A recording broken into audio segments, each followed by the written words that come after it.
Hello friends, उम्मीद है आप सब लोग अच्छे होंगे। This is part 2 of mathematical reasoning and aptitude. In today's class, we are going to discuss about coding and decoding problems and classification problems. First question is, in certain code, selection is coded as this one. The code of Americans will be.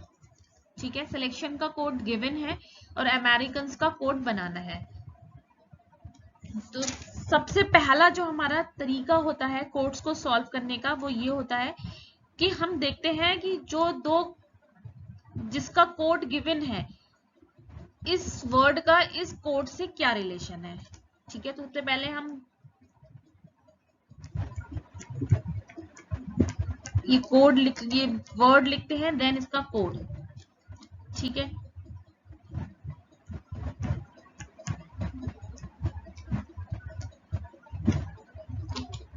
पहला तरीका ये होता है कि हम पहले ये देखते हैं कि जो चीजें जो लेटर्स यहाँ यूज हुए हैं अगर वही सेम लेटर्स यहाँ यूज हुए हैं इसका मतलब क्या है कि उन लेटर्स की केवल पोजीशन चेंज है.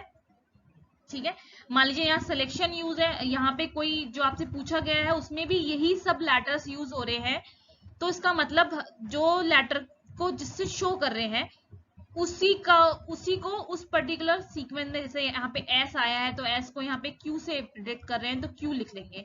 लेकिन ये तब हम लगाएंगे जब हमारा जो गिवन है और जो पूछा है उन दोनों में लेटर्स सेम हो, लेकिन यहाँ पे लेटर्स डिफरेंट है.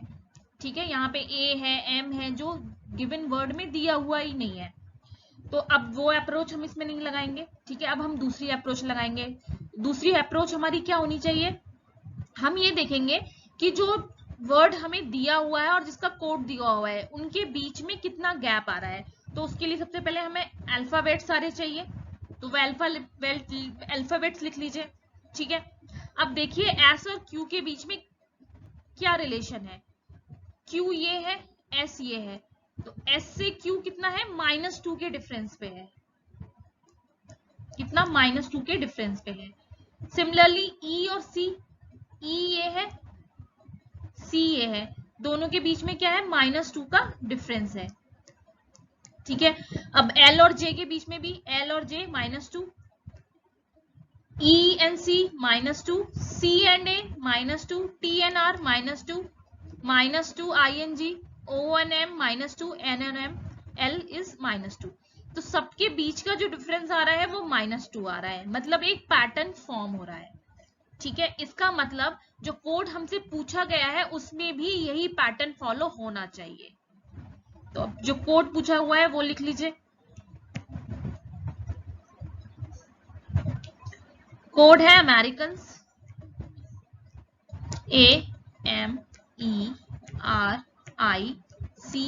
AMERICANS. अब यहाँ पे भी हम वही पैटर्न को फॉलो करते हुए -2 पे जो भी है उनको लिखते रहेंगे. अब A से -2 पे क्या है, अब A के आगे क्या होगा, क्योंकि ये साइक्लिक हम लेते हैं. ठीक है, तो A से पहले क्या होगा, Z, Z -2 मतलब Y. ठीक है, 1 2, तो माइनस का मतलब है यहाँ पे होगा Y. M से -2 पे K. ठीक है, M से K होगा -2 पे. E से C, R से Q, P होगा. I से I is this G, C से A से अगेन Y, N से -2 के डिफरेंस पे होगा L और S से -2 के डिफरेंस पे होगा Q. तो ये हो जाएगा हमारा आंसर, यानी कि ऑप्शन फर्स्ट. ठीक है, समझ में आया. हमें बस जो वर्ड दिया हुआ है और उसका जो कोड दिया है उसके बीच में पैटर्न ढूंढना है. तो सबसे पहला जो सबसे कॉमन पैटर्न होता है वो यही होता है. सबसे पहले आप ये देखिए जो वर्ड आपको गिवन है और जो आपसे पूछा हुआ है उन दोनों में लेटर्स सेम है. अगर लेटर्स सेम है तो आप जिस लेटर को जिससे रिप्रेजेंट किया हुआ है डायरेक्टली जो क्वेश्चन जो वर्ड पूछा है उसके लेटर्स को भी वैसे ही रिप्रेजेंट कर दीजिए. अगर नहीं है तो फिर सेकंड जो मेथड होता है वो दोनों के बीच में गैप देखने का कि क्या गैपिंग कितनी है वर्ड्स के लेटर्स के बीच में. ठीक है, नेक्स्ट क्वेश्चन इज, यहाँ पे कुछ वर्ड्स दिए हुए हैं और उनके कोड्स दिए हुए हैं. ए का जो कोड गिवन है वो है A is coded as C, M as I, N as P, S as O, I as A, P as N, E as M, O as E and C as S। ठीक है, आपसे पूछा है companies का, COMPANIES।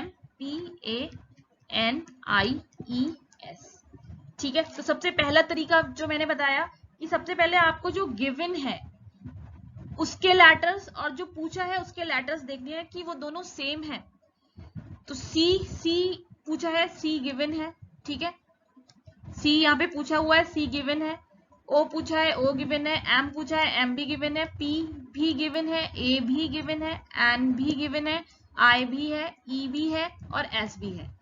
ठीक है, तो केवल इनका लिखने का तरीका आगे पीछे है, लेकिन सारे के सारे लेटर्स कॉमन है, तो बहुत सेम है। जो जिसका कोड दिया हुआ है इसका मतलब सी का कोड सी ऐसे ही रहेगा। ठीक है, चाहे कोई भी पैटर्न हो, क्योंकि यहाँ पे गिवन है, उससे कुछ नहीं सोचना है, बस सी को जो दिया हुआ है वही लिख दो। सी का एस दिया हुआ है, ओ का ई, एम का आई दिया हुआ है, पी का एन, ए का सी, एन का पी, आई का ए, ई का एम और एस का ओ। ठीक है, तो ये हो गया हमारा आंसर। तो ये सबसे इजीएस्ट वे है। ठीक है, तो आपका आंसर हो गया डी। ठीक है, next question is in a particular code hospitals is coded as this and the code of biologicals will be. ठीक है, हॉस्पिटल्स का कोड गिवन है, आपको बायोलॉजिकल्स का कोड बताना है। तो सबसे पहले हम अपना फर्स्ट मेथड देखेंगे कि जो वर्ड गिवन है और जो पूछा है उन दोनों के बीच के लेटर्स सेम है क्या।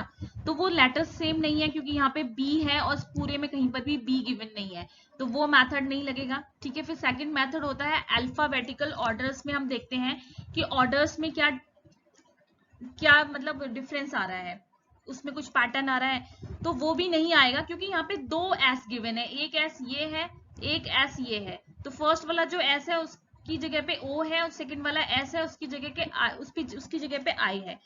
तो इसका मतलब वो पैटर्न भी नहीं होगा कि कुछ डिफरेंस पे वैल्यूज होंगी।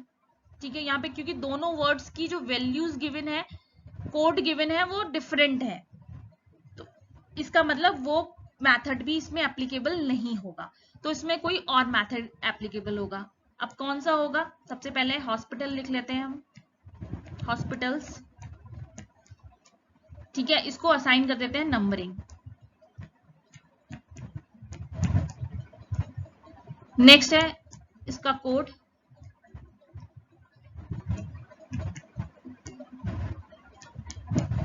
अब इसको इसके अकॉर्डिंग नंबर करते हैं। H को यहाँ पे कोड दिया हुआ है 1, ठीक है। S, अब S 3 है और S 9 है, तो इसको अभी छोड़ दो। नेक्स्ट है O, O 2 है, ठीक है। L क्या है? L 8 है, फिर S आया, इसको अभी छोड़ दीजिए। A क्या है? A 7 है, P is 4, T is 6, I is 5। ठीक है, अब इन दोनों S की वैल्यूज हमें लिखनी है, या तो 3 होंगी या 9 इसकी S की वैल्यू। तो यहाँ पे देखिए आप 1 आ रहा है, देन 2 आ रहा है, ठीक है। फिर एक गैप के बाद क्या आना चाहिए, उसके बाद फिर एक गैप, फिर 4 आ रहा है, फिर एक गैप, फिर एक 5 आ रहा है। तो इसका मतलब एक गैप के बाद 3 आना चाहिए, ठीक है। 1 2 3 4 5, और इधर से कैसा चल रहा है पैटर्न, 6 7 8, और यहाँ पे क्या आना चाहिए, 9। ठीक है, तो एक छोड़कर एक सीक्वेंस चल रहा है इंक्रीमेंट ऑर्डर में, और जो लास्ट वाला सीक्वेंस है वो किस में चल रहा है, डिक्रीमेंट ऑर्डर में। तो सेम हम बायोलॉजिकल्स के साथ भी ऐसे ही करते हैं। ठीक है, तो हमारा उसमें भी एक पैटर्न आ जाएगा और आंसर हमें मिल जाएगा। ठीक है, तो हमारा लिख लीजिए बायोलॉजिकल्स। ठीक है, नंबरिंग दे दीजिए 1 2 3 4 5 6 8 9 10 11। ठीक है, अब फर्स्ट एज इट इज आना है, क्योंकि यहाँ पे भी 1 के नीचे 1 था। देन एक छोड़ के यहाँ पे 1 आएगा, देन क्या आएगा, एक gap 2, then gap 3, then gap 4, then एक गैप 5, देन एक गैप 6। ठीक है, क्योंकि यहाँ पे नंबर ऑफ लेटर्स ज्यादा है, 6 तक आएगा। देन इधर से क्या क्या शुरू होगा, 7, 8, 9, 10, 11। ठीक है, तो 11 क्या है, एस है, 2 क्या है, आई है, 10 क्या है, एल है, 3 क्या है, ओ है, 9 इज ए, 4 क्या है, एल है, 8 सी, 5 क्या है, ओ है, 7 क्या है, आई है, और 6 क्या है, जी है। तो ये हो जाएगा हमारा आंसर। ठीक है, उसी पैटर्न को हमने फॉलो किया, तो ये आ गया हमारा आंसर, दैट इज डी। ठीक है, समझ में आया? ये इजी तरीके से समझाने के लिए मैंने आपको बताया, लेकिन जो लोग जब प्रैक्टिस हो जाएगी आपको तो खुद ही समझ में आने लगेगा कि फर्स्ट जो लेटर है वो एज इट इज लिखा है, उसके बाद जो सेकंड वाला है वो इसके बाद एक गैप पे लिखा है, फिर थर्ड लेटर इसके एक गैप पे लिखा है, फोर्थ लेटर इसके नेक्स्ट गैप पे लिखा है। ठीक है, और जो लास्ट वाले लेटर्स हैं वो यहां से शुरू हो रहे हैं, देन ये एक गैप के बाद शुरू हो रहे हैं। तो ये अपने आप ही समझ में आ जाएगा कि नंबरिंग करने की भी जरूरत नहीं पड़ेगी। ठीक है, next question is, in certain code covalent is coded as this, the code of elephant will be. ठीक है, कोवेलेंट का कोड गिवन है और एलिफेंट का कोड पूछा है। तो सबसे पहले हम वही देखेंगे कि हमारा जो वर्ड गिवन है और जो पूछा है दोनों के लेटर्स सेम है, तो दोनों के लेटर्स सेम नहीं है। ठीक है, यहाँ पे H है, P है, जो यहाँ पे गिवन नहीं है, इसका मतलब डायरेक्ट मेथड तो हम इसमें लगा नहीं सकते। उसके बाद आते हैं कि डिफरेंस देखते हैं कोड और वर्ड के बीच में। यहाँ पे C है फर्स्ट लेटर और फर्स्ट लेटर इसमें B है, तो इनके बीच का जो डिफरेंस आएगा -1 आएगा। देन O है और W है, तो इनके बीच का जो डिफरेंस आएगा वो +8 आएगा। ठीक है, बहुत ज्यादा आ रहा है, जबकि ऐसा नहीं आता है। ठीक है, पैटर्न जब आप बनाओगे तो मैक्सिमम 4 या 5 भी बहुत रेयर केस में आता है, अदरवाइज 4 मैक्सिमम जो डिफरेंस आता है वो 4 आता है, 4 या 5। इससे ज्यादा अगर डिफरेंस आ रहा है इसका मतलब वो मेथड इसमें यूज नहीं होगा। ठीक है, तो अब हम क्या करें, तो आप ध्यान से देखो इस वर्ड को, तो आप जब देखोगे इसको 4 में अगर हम ब्रेक करके देखें तो आप देखोगे C है और इसका लेटर D, एक का डिफरेंस आ रहा है, 1 +1 आ रहा है। ठीक है, OP लास्ट लेटर्स का देखो, OP +1 आ रहा है, VW +1 आ रहा है, AB +1 आ रहा है। ठीक है, मतलब जब इसको आप ऐसे लिखोगे, नीचे लिखोगे BWPD, तो A और D के बीच में +1, O और P के बीच में +1, V और W के बीच में +1, A और B के बीच में +1। सिमिलरली जो लास्ट के 4 लेटर्स हैं उनको आप देखेंगे जब UOFM, तो LM के बीच में +1 का डिफरेंस है, E और F के बीच में +1, WU के बीच में +1,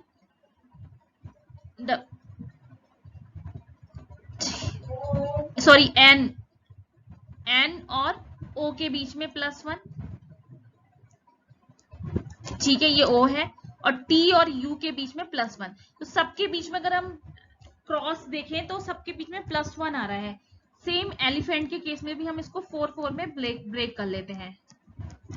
ठीक है, HANT, तो सबसे पहले E +1 क्या होगा, F, L का +1 क्या होगा, LM, E का +1 होगा F, और P का Q। ठीक है, सिमिलरली HI, A का B, NO, T का U। ठीक है, तो हमारा जो फाइनल कोड आ जाएगा वो आ जाएगा QFMF। ठीक है, QFMFUOBI, दैट इज C। ठीक है, समझ में आया? तो हमें जितने हिडन ट्रायल मेथड्स हैं वो सब लगाने पड़ेंगे, और वो एग्जैक्टली आप कितनी जल्दी कर पाओगे वो डिपेंड करेगा प्रैक्टिस पे। जब आप प्रैक्टिस करोगे तो अपने आप ही वर्ड्स समझ में आने लगेंगे कि कैसे हम इसको सॉल्व करें।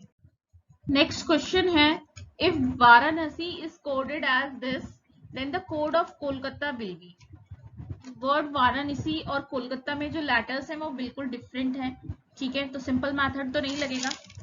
इसके बाद हम रफली चेक करने की कोशिश करते हैं कि फर्स्ट लेटर और इसके फर्स्ट लेटर में क्या रिलेशन है। तो +1 का आ रहा है, और सेकेंड लेटर और सेकेंड लेटर के बीच में देखिए तो +2 का आ रहा है, थर्ड और थर्ड लेटर के बीच में देखिए तो +3 का आ रहा है। मतलब कुछ एक पैटर्न सा बनता दिख रहा है, तो इसका मतलब हम पैटर्न बना सकते हैं इनके बीच में, ठीक है, कोड लिख सकते हैं इनका। तो आप सबसे पहले वर्ड लिख लीजिए और अल्फाबेट्स लिख लीजिए। मतलब आप पहले रफली करके देख लो कि कौन सा मेथड इसमें लग सकता है।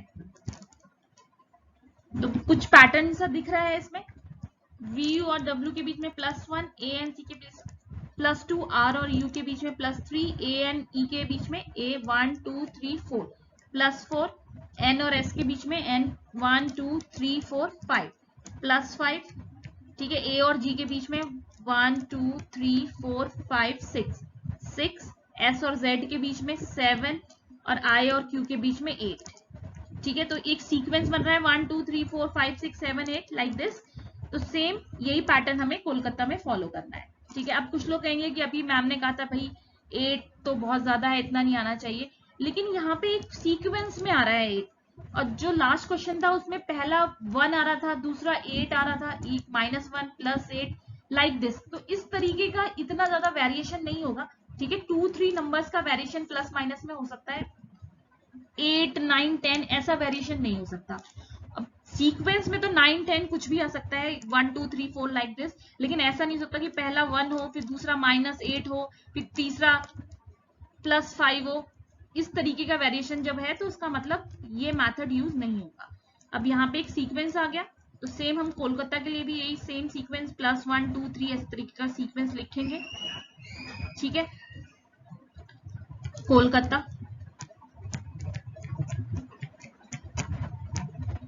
तो K +1 मतलब L, O से +2 P Q Q, L से +3 M N O O, K से +4 1 2 3 4 O, then A से +5 1 2 3 4 5 F, then 6 1 2 3 4 5 6 Z, A से 7 1 2 3 4 5 6 7 H। तो ये हो जाएगा हमारा next code for Kolkata, option A, sorry option D, ठीक है, LQOOFZH, ठीक है। Next is if fist is coded as this then the code of boat, ठीक है। फिस्ट का कोड गिवन है, बोट का कोड बताना है।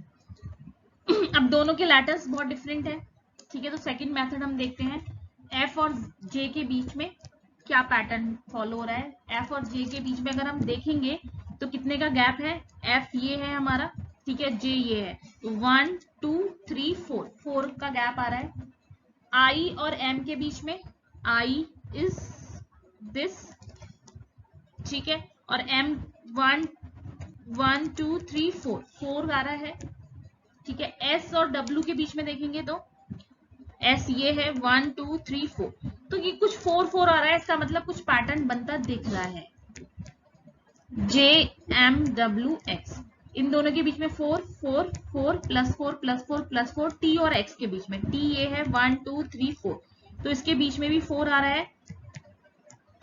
तो कोड बन गया कि 4 4 के डिस्टेंस पे जो वर्ड है वो हमें लेने हैं।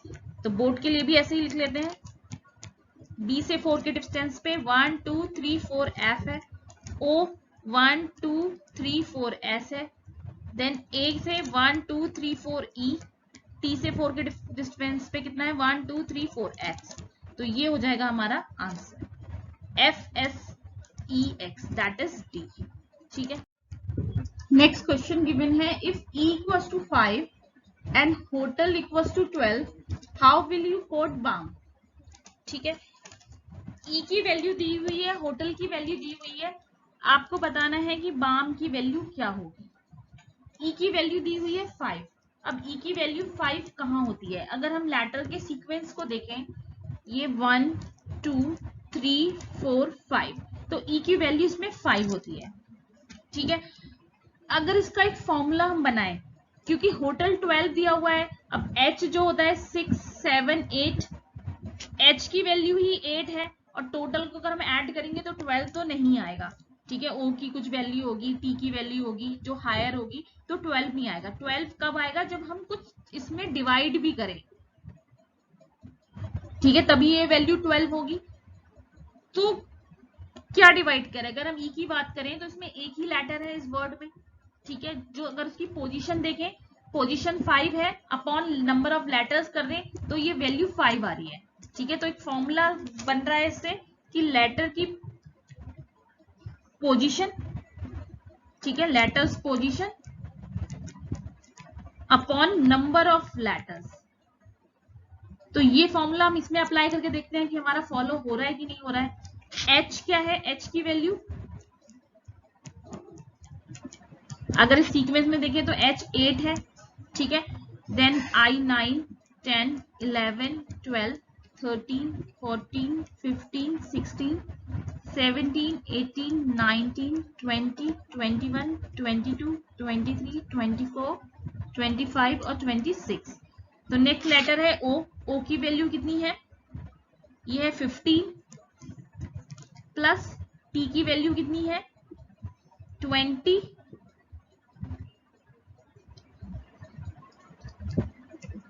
प्लस e की वैल्यू कितनी है? 5 प्लस l की वैल्यू कितनी है? 12।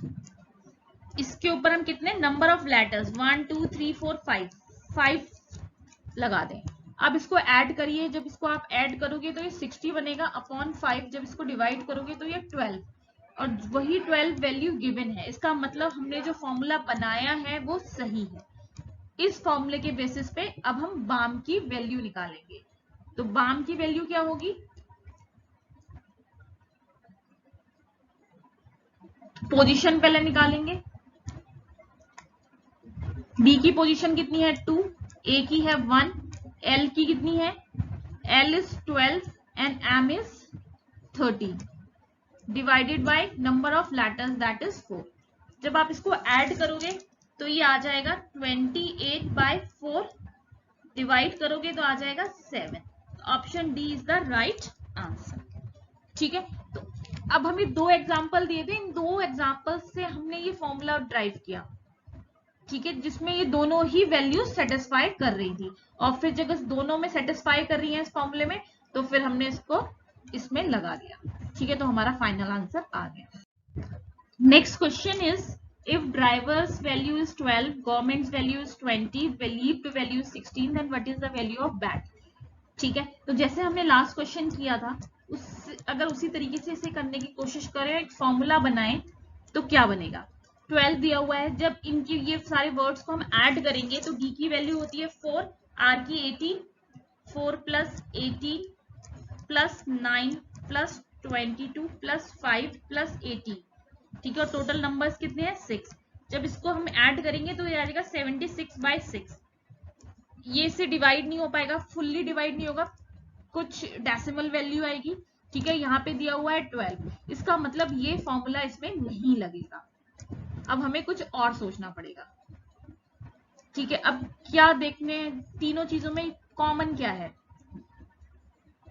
नेक्स्ट आपको दिया हुआ है गवर्नमेंट,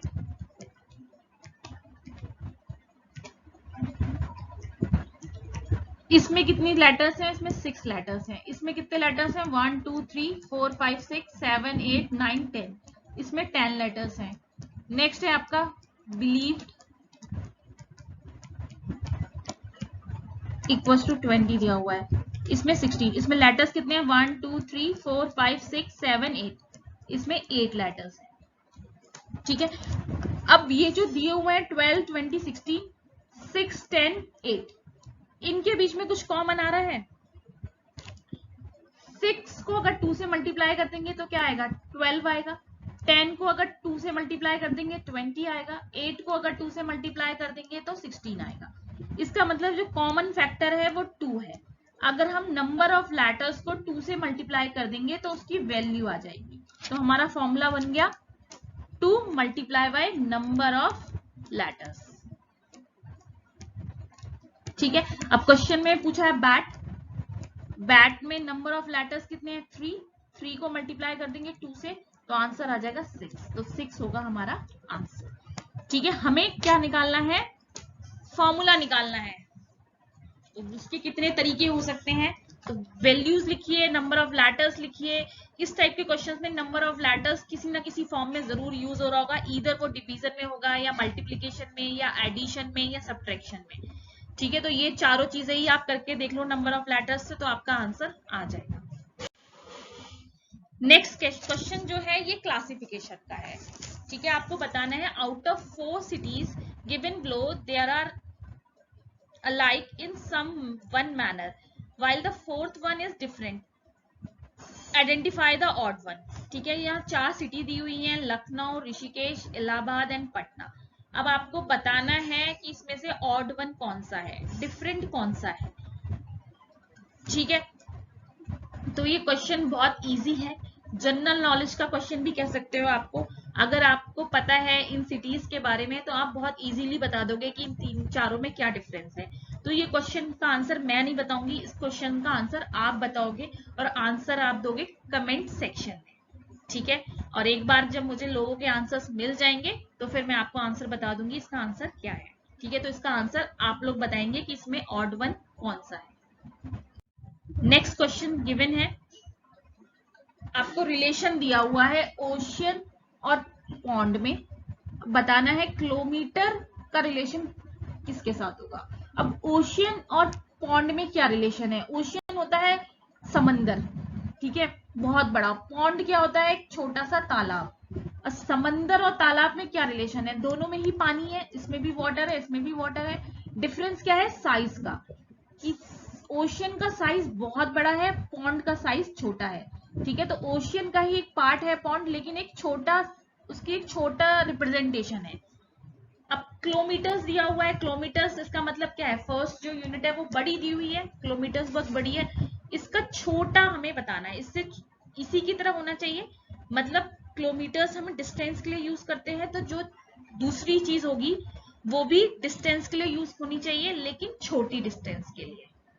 ठीक है, तो वोल्ट जो है वो किसके लिए होता है? वोल्टेज के लिए। रिवर में पानी होता है। मीटर डिस्टेंस के लिए यूज होता है। अब किलोमीटर बड़ा होता है, मीटर छोटा होता है, तो यही क्या हो जाएगा हमारा आंसर। ठीक है, तो ये हो गया हमारे रिलेशंस क्वेश्चंस। अब कुछ और क्वेश्चंस भी इस पे बेस्ड करेंगे हम नेक्स्ट लेक्चर में। ठीक है, तो आप सब लोग मुझे 9th क्वेश्चन का आंसर बताएंगे। ठीक है, कमेंट सेक्शन में। Thank you so much, take care, bye bye.